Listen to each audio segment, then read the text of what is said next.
Hello and welcome to all of you. Myself Amit Purohit, lecturer, Civil, Government Polytechnic College, Jodhpur. हम लोग जो है diploma के third year के सिविल ब्रांच के subject code CE 301 theory of structure के आज फर्स्ट चैप्टर फ्रेम्स के बारे में इस वीडियो लेक्चर में जानकारी लेंगे और उसका भी जो टॉपिक फर्स्ट है डिफरेंट टाइप्स ऑफ फ्रेम उसके बारे में अध्ययन करेंगे जो कि 1.1 है. सबसे पहले इंट्रोडक्शन. फ्रेम जो टर्म है वो किसके लिए काम आती है. सिविल में जो स्ट्रक्चर बनाए जाते हैं जैसे ब्रिज है, बिल्डिंग्स हैं, टनल्स हैं और भी जो भी कोई स्ट्रक्चर बनाए जाते हैं उन सब में एक सपोर्ट देने के लिए, लोड को रजिस्ट करने के लिए, लोड को ट्रांसफ़र करने के लिए एक रिजिड स्ट्रक्चर काम लिया जाता है, उसे फ्रेम कहते हैं, जिसमें बीम और कॉलम होते हैं या फिर जो है ट्रस भी जो है वो फ्रेम कहलाता है. तो बेसिकली जो ट्रस जो फ्रेम्स हैं उनको हम ऐसे क्लासीफाई कर सकते हैं. पिन जॉइंटेड फ्रेम्स, उन्हें हम ट्रस कहते हैं.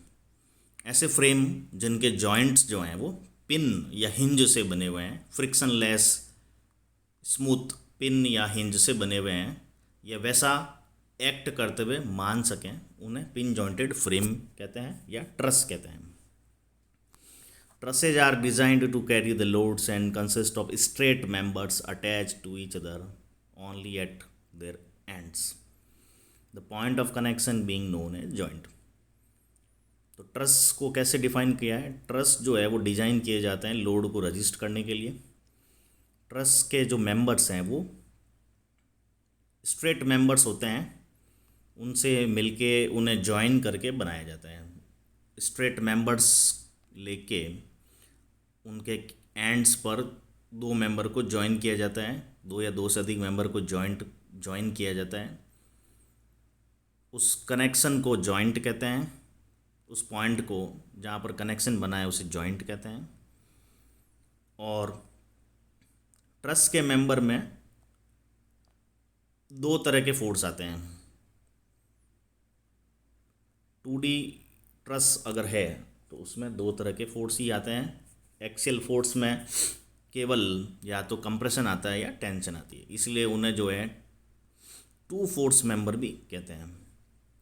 Trusses are usually stationary and fully constant structure. वो स्टेशनरी होते हैं, रिजिड होते हैं, स्टेबल होते हैं. और रिजिड जॉइंटेड, अगर फ्रेम्स का जो जॉइंट है वो रिजिड है यानी कि पिन नहीं है, वो ऐसा जॉइंट है जो कि मोमेंट को भी ट्रांसफ़र करे. पिन जॉइंटेड फ्रेम में क्या है कि वो पिन या हिंज होने के कारण मोमेंट को ट्रांसफ़र नहीं करता है. लेकिन अगर फ्रेम्स के अंदर ऐसा जॉइंट है मेंबर्स के बीच में कि वो रिजिड है और वो सभी प्रकार के फोर्स को जो है वो आपस में ट्रांसफ़र करते हैं एक मेंबर से दूसरे मेंबर में, यानी कि बेसिकली मेनली वो मोमेंट को भी ट्रांसफ़र करें, तो उन्हें फ्रेम्स कहते हैं या रिजिड जॉइंटेड फ्रेम्स कहते हैं.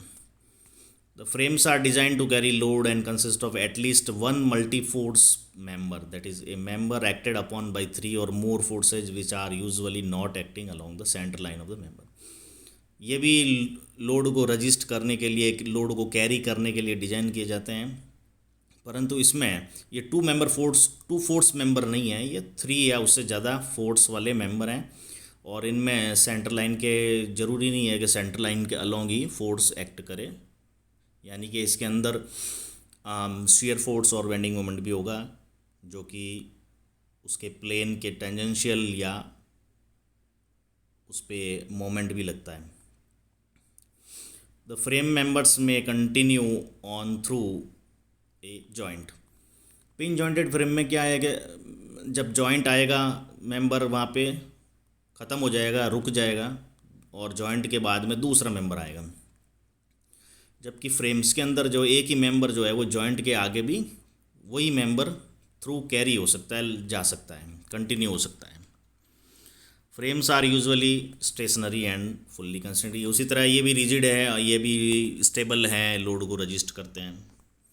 पिन जॉइंटेड फ्रेम, अब स्टूडेंट्स हमारे जो BTR जो है, board of technical education of Rajasthan, उसके जो सिलेबस में जो फर्स्ट चैप्टर है फ्रेम्स, उसके अंदर जो है हम लोगों को जो है वो पिन जॉइंटेड फ्रेम्स के बारे में अध्ययन करना है। हम लोगों को उसमें फ्रेम्स के अंदर जो है फ्रेम का एनालिसिस करना है, यानी कि पिन जॉइंटेड फ्रेम का एनालिसिस करना है, और उसमें भी वो परफेक्ट फ्रेम होने चाहिए। परफेक्ट फ्रेम या डिटरमिनेट फ्रेम। डिटरमिनेट और इनडिटरमिनेट का हालांकि अलग हम वे दूसरे वीडियो में उसको अच्छे से डिस्कस करेंगे, परंतु अभी हम जो है उसको शॉर्ट में ये बता देते हैं कि डिटरमिनेट या परफेक्ट फ्रेम वो फ्रेम होते हैं कि उनके सभी मेंबर्स में अगर फोर्स निकालना हो या उन फ्रेम का एनालिसिस करना हो। एनालिसिस करने का मतलब यही है कि उन सभी मेंबर्स में फोर्स निकालना है, फोर्स की वैल्यू निकालनी है। और अगर हमें उन मेंबर्स का क्रॉस सेक्शनल एरिया पता हो तो हम स्ट्रेस भी निकाल सकते हैं, लेकिन बेसिकली हम पहले फोर्स कैलकुलेट करेंगे। तो उसका एनालिसिस करने के लिए हमें अगर इक्वेशन ऑफ इक्विलिब्रियम वो अगर सफिशिएंट है, अगर हम केवल जो इक्वेशन ऑफ इक्विलिब्रियम है उनकी सहायता से उसमें सभी मेंबर्स में फोर्स निकाल सके, रिएक्शन निकाल सकें, तो ऐसे फ्रेम जो है वो स्टैटिकली डिटरमिनेट फ्रेम या परफेक्ट फ्रेम कहलाते हैं। तो अभी हमारे सिलेबस में वही हैं पिन जॉइंटेड फ्रेम और परफेक्ट फ्रेम या डिटरमिनेट फ्रेम का एनालिसिस कोर्स में है। तो हमारा जो डिस्कशन है अभी उस पर रहेगा, और उसके साथ हमारे को उसमें 2D यानी कि 2 डायमेंशनल फ्रेम्स का ही स्टडी करना है। तो trusses are commonly use to support long span in industries, building and bridges. Trusses जो होते हैं जो कि पिन जॉइंटेड फ्रेम्स हैं, उनका यूज़ क्या है? लंबे लंबे स्पान में, इंडस्ट्री में, बिल्डिंग में, रूफ ट्रस में, ये ब्रिज में, इनको सपोर्ट देने के लिए ये लगाए जाते हैं। ए truss is A structure compose of slander members joint together at their ends points. यानी कि इनके जो मेंबर्स हैं, ट्रस के जो मेंबर हैं वो स्लैंडर है। स्लैंडर का मतलब ये है कि वो उनकी लंबाई की तुलना में क्रॉस सेक्शन कम होता है, तो उनको ऐसे पतला बोला जाता है, slander member. In practice, the members are usually made up of metal bars, angle, box और channel. प्रैक्टिकली ये जो है वो सारे स्टील के या और कोई भी दूसरे मटेरियल के, मेटल्स के बार्स हैं, एंगल है, एंगल क्रॉस सेक्शन है, बॉक्स क्रॉस सेक्शन है, या चैनल है, आई सेक्शन भी यूज़ किए जाते हैं। The joint connection are usually formed by riveting, bolting or welding to a common plate called gusset plate, or by simply passing a large bolt or pin through each of the members. जो pin jointed truss है, इनके जो joint हैं वो क्या करते हैं, एक मेंबर से दूसरा मेंबर, जब एक मेंबर ख़त्म होता है उसका एंड पॉइंट आता है तो वहाँ पर दो मेंबर को या दो से अधिक भी मेंबर को ज्वाइन करना पड़ता है, तो वहाँ पर एक प्लेट लगाई जाती है, स्टील की प्लेट लगा देते हैं और उस प्लेट से सभी मेंबर को जोड़ देते हैं, तो उस प्लेट को कहते हैं गज़ट प्लेट। तो ये कनेक्शन बनाने के लिए रिवेट काम ली जा सकती है, बोल्ट काम ली जा सकती है और वेल्डिंग भी की जा सकती है। और या फिर जो है उन मेंबर्स को जो है एक के ऊपर एक रख के उनमें एक सिंपली जो है एक बड़ी पिन उसमें सभी मेंबर्स के अंदर से पास करके उन सबको ज्वाइन कर लिया जाता है। लार्ज बोल्ट या पिन से भी ज्वाइन किया जा सकता है, तो इसलिए जो ये पिन जॉइंटेड फ्रेम कहलाते हैं। The joints of truss are assumed as frictionless hinges और पिन्स। इसीलिए जो है इन पिन जॉइंटेड फ्रेम अगर है तो उनमें अगर वेल्डिंग भी की जाती है तो भी इनका जब एनालिसिस करते हैं तो ये ऐसा एज्यूम किया जाता है कि वो जॉइंट जो उनका जो है फ्रिक्शनलेस हिंज या पिन है और वहाँ से मोमेंट ट्रांसफ़र नहीं होगा एक मेंबर से दूसरे मेंबर में। A truss can be assumed to deform without change in length of its member. ऐसा एज्यूम किया जाता है कि ट्रस का जो मेंबर है वो खुद डिफॉर्म नहीं होगा, एज ए पूरा member as a single member वो एक्ट करेगा और जो डिफॉर्मेशन होगा वो वैसे डिफॉर्म होगा। पूरा जो ट्रस है उसके अंदर जो है डिफॉर्मेशन आएगा, मेंबर की इंडिविजुअल मेंबर की लेंथ में चेंज नहीं आएगा। As the truss is rigid and the members are connected with frictionless pin, it is necessary that the truss is composed of a combination of three members to form triangles. अब इसकी stability, चूँकि सारे joints जो हैं वो pin से बने हुए हैं, हिंज है, तो वो आपस में रोटेट होने के लिए फ्री होते हैं, तो उसकी स्टेबिलिटी के लिए कम से कम जो है 3 मेंबर और ट्रायंगल फॉर्म में अगर जोड़े जाएं तभी वो स्टेबल होंगे। अगर हम एक स्क्वायर बनाएं सिंपल तो वो स्टेबल नहीं रहेगा, क्योंकि अगर उसके 4 जॉइंट होंगे और वो मूवमेंट करेंगे, आपस में रोटेट करेंगे, तो वो लेफ़्ट या राइट के अंदर वो कोलैप्स हो जाएगा मूव होके। तो ट्रायंगल शेप जो है वो ही एक ऐसा शेप है जिसको इस तरह से स्टेबल बनाया जा सकता है। तो ए triangle is the only shape that is stable under the action of load. The triangle will not change its shape unless it's side is bent.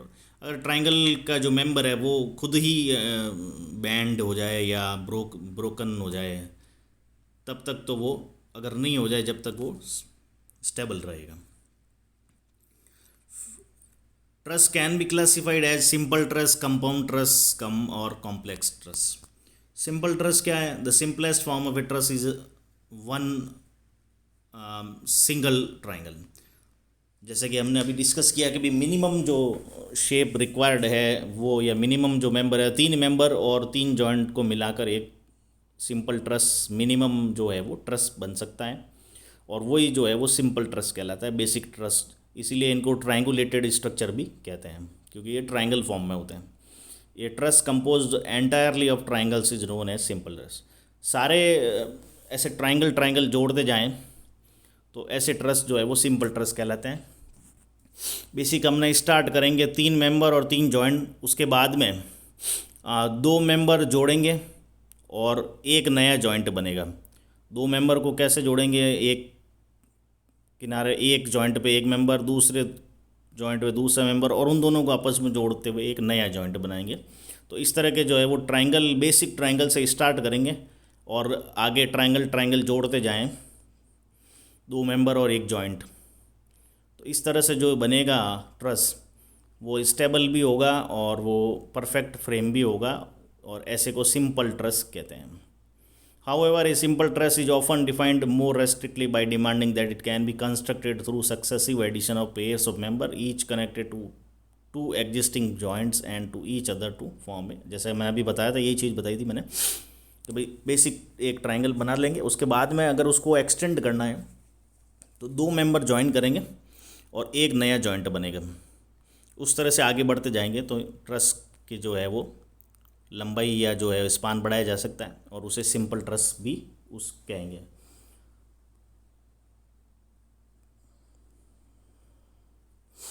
फिर आता है compound truss. A compound truss is formed by connecting 2 और more simple truss. 2 या 2 से अधिक simple truss को आपस में जॉइन करके अगर लंबा कोई स्पान वाला ट्रस बनाया जाए तो उसे कंपाउंड ट्रस कहते हैं।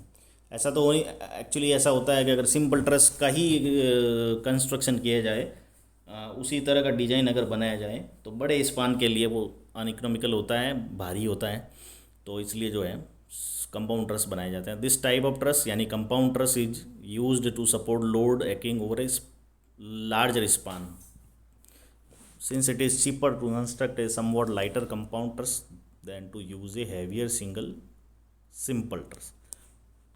बड़ा स्पान है तो वहाँ पे सिंपल ट्रस की बजाय कंपाउंड ट्रस यूज़ करेंगे तो वो सस्ता पड़ेगा। फिर आता है कॉम्प्लेक्स ट्रस। कॉम्प्लेक्स ट्रस ऐसे हैं जो कि कंपाउंड और सिंपल ट्रस के क्लासिफिकेशन की श्रेणी में अगर नहीं आ रहे हैं, उसके अलावा जितने भी हैं उन सबको कॉम्प्लेक्स कहेंगे। ये सभी हमारे जो है सिलेबस के बाहर है, इसको केवल जस्ट उसका ब्रीफिंग लेना है, हमारे लिए सफिशेंट है। प्लानर ट्रस, ऐसे ट्रस जो कि एक प्लेन के अंदर है, 2D है, यानी कि उसमें ये planar truss is one where all members and nodes lie within a 2 dimensional plane, यानी कि सभी मेंबर्स और उसके सभी जॉइंट जो है वो एक 2 डायमेंशनल प्लेन के अंदर ही है, एक समतल में ही है, 2 दिशा वाली समतल में ही है, यानी कि 2 डायमेंशनल फ्रेम जो फ्रेम्स हैं, मतलब ट्रस हैं, वो प्लानर ट्रस कहलाते हैं। Planar truss are typically used in parallel to form roofs and bridges. अब हमें अगर कोई, जैसे हमारा एक्चुअल स्ट्रक्चर जो होते हैं वो तो 3D होते ही हैं, तो अगर हमें रूफ ट्रस बनानी है, रूफ बनानी है, तो हमें जो है बहुत सारे 2D फ्रेम्स लगाने पड़ेंगे पैरेलल के अंदर, कुछ कुछ दूरी पे। जैसे पहले एक लगाया, फिर उसके पैरेलल में कुछ दूरी पे दूसरा लगाया, फिर तीसरा लगाया, और उन सब के ऊपर फिर हम छत लगाते हैं। जैसे कि हम लोग देखते हैं हमारे जो टीन शेड वगैरह होते हैं रेजिडेंशियल में भी या जो इंडस्ट्रियल में, तो वो जो है वो प्लेनर ट्रस कहलाते हैं। फिर आता है स्पेस फ्रेम। स्पेस फ्रेम ऐसे फ्रेम या ऐसे ट्रस हैं जो कि 3 डायमेंशनल है। वो फ्रेम अपने आप में 3 डायमेंशनल है। A space frame truss is a 3 dimensional framework of members pinned at their ends. ऐसे हैं जो वो उनके जैसे 2D में तो केवल वो दो एक ही प्लेन के अंदर है मेंबर्स सारे। इसमें मेंबर्स जो हैं वो 3 डायमेंशनल होते हैं, मतलब एक मेंबर जो है वो केवल एक प्लेन में नहीं रहेंगे, वो आगे पीछे भी प्लेन के परपेंडिकुलर भी जो है वो जाएंगे। तो इस तरह के जैसे टेट्राहेड्रन शेप के सिंपलेस्ट स्पेस फ्रेम है, ये 6 मेंबर से और 4 जॉइंट से मिलके बनते हैं। जैसे मोबाइल के टावर हुए, टीवी स्टेशन के टावर हुए, इस तरह के जो बहुत सारे जो हैं वो स्पेस फ्रेम के एग्जाम्पल हैं। ये स्पेस फ्रेम भी हमारे सिलेबस में नहीं है एनालिसिस के लिए। तो हम लोग ऐसे कह सकते हैं कि बेसिकली दो तरह के ट्रस हैं। एक तो जिनकी जो ऊपर वाली जो छत है वो इंक्लाइंड है, पिच्ड ट्रस हैं, वो नॉर्मली काम आते हैं। ये ट्रायंगुलर शेप टाइप के होते हैं जो कि रूफ ट्रस में मोस्टली काम आते हैं। जिसके ऊपर वाली जो फ्लोर है, जो रूफ बन रही है, वो हमारे यूज़ की नहीं होती है, क्योंकि वो फिर जो है इंक्लाइंड हो जाएगी, तो वो काम नहीं आएगी। तो इस टाइप के जो है वो कहलाएंगे पिच्ड ट्रस। और दूसरे पैरेलल कॉर्ड ट्रस है, ऐसे ट्रस या ऐसे फ्रेम्स जिनके ऊपर हमें फ्लोर बनाना है जो हॉरिजॉन्टल होना चाहिए। तो जो कॉर्ड मेंबर हैं, यानी कॉर्ड बोलते हैं, कॉर्ड मेंबर यानी अभी जैसे हम इसके आगे देखते हैं, ये है, ये मेंबर्स को इस तरह से नामकरण करते हैं।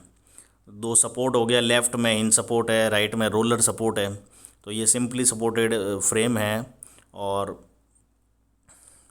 ऊपर वाले मेंबर्स हैं इनको अपर कॉर्ड मेंबर्स कहते हैं, और जो बॉटम में नीचे की तरफ जो लगे हुए हैं हॉरिजॉन्टल मेंबर्स, उनको बॉटम कॉर्ड मेंबर कहते हैं। जो बिल्कुल वर्टिकल लगे हुए हैं, सीधे लगे हुए हैं, उनको वर्टिकल मेंबर्स कहते हैं।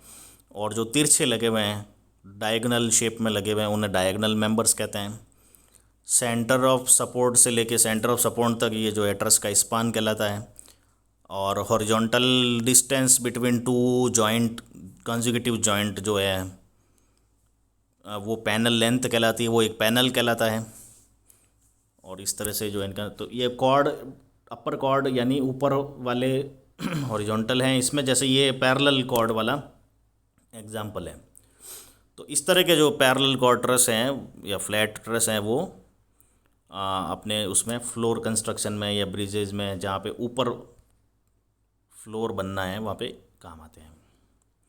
फिर यहाँ पे कुछ एग्जांपल हैं डिफरेंट टाइप्स ऑफ जो ट्रसेज हैं, पिन जॉइंटेड फ्रेम्स, उनके नाम है। बहुत सारे ट्रस हैं। वारेन ट्रस, जैसे कि आप लोग देख रहे हैं, इसमें ट्रायंगल्स बनते हैं, बहुत सारे इक्विलेटरल ट्रायंगल्स बने हुए होते हैं, तो इन्हें वारेन ट्रस कहते हैं। फिर है पैट ट्रस, इसके अंदर जो है राइट एंगल ट्रायंगल है और उसके साथ में ऊपर वाली जो है वो पैरेलल कॉर्ड है, तो पैट ट्रस हो गया। ये प्रैट नामक आदमी ने बनाया और पेटेंट करवा लिया, तो उसका नाम प्रैट हो गया। वर्टिकल मेंबर्स जो हैं वो कंप्रेशन के लिए हैं, और डायगोनल मेंबर जो है वो टेंशन के लिए है। नॉर्थ लाइट ट्रस इस तरह का जो है, ये पिच्ड रूफ है, इंक्लाइंड ट्रायंगुलेटेड ट्रायंगल शेप में है। वारेंडल ट्रस, उसमें स्क्वायर बने हुए हैं सारे, रेक्टेंगल। ये अलग अलग टाइप हैं कि किंग पोस्ट है, क्वीन पोस्ट, सभी के यहाँ पे और भी विभिन्न प्रकार के हैं। Pratt, Fink, French, fan Fink, fan type, scissors, sawtooth, bow string,